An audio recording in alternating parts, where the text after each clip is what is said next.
Thank you for joining. I am presenting a multi-part series on psychosexual spiritual integration.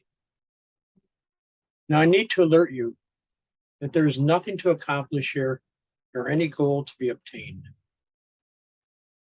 I believe that when you are free of these intentions, you become open to openness. So I'm not offering a philosophy espousing any specific religious or spiritual practices, dogmatic doctrines and beliefs, or psychological approaches, but rather simply sharing with you what I have learned and believe. Now, one thing I have learned is that when I allow myself to sit quietly and experience a simple form of receptivity, a sort of intuitive self-awareness, I discover more and more about who I am, who I truly am, and not the labels and interjects that I've taken on. Some of what I've discovered is that one of my primary missions this lifetime is to help people, anyone, to become aware of their inherent goodness, their divine nature, which I believe is the core of our being, the core of our created self.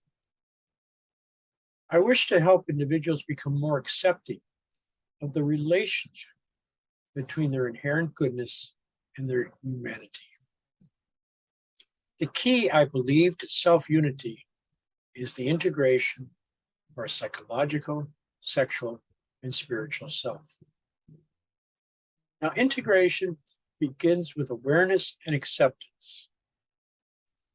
That is, a developing and ongoing awareness of who we truly are, and the accepting and embracing of our bodies, our feelings, our thoughts, our sexuality, and our spirituality. Through this process, we begin to discover the person we really are, already whole and complete. And I want to say that again, already whole and complete. However, we've been conditioned throughout our lives to judge ourselves against some standard, some ruler of perfectionism.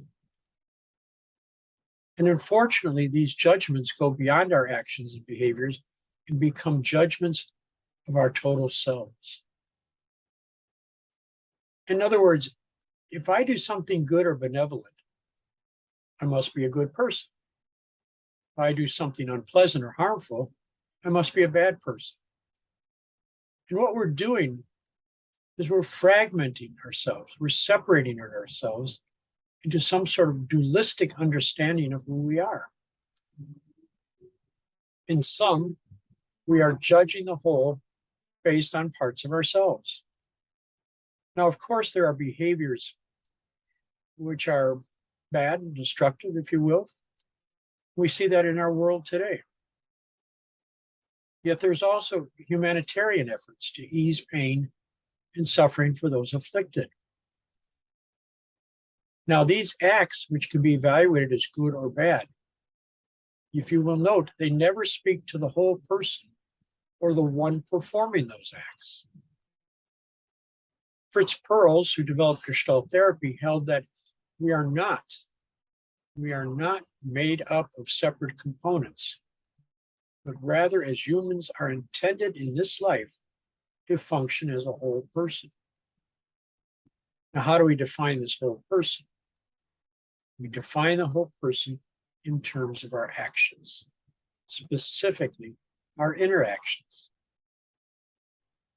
When I speak of interactions, I speak here of the relationship to ourselves, to others, to all that is living, inorganic and organic, and to the transcendental, spiritual, and absoluteness. And this relating to ourself as a whole, already complete,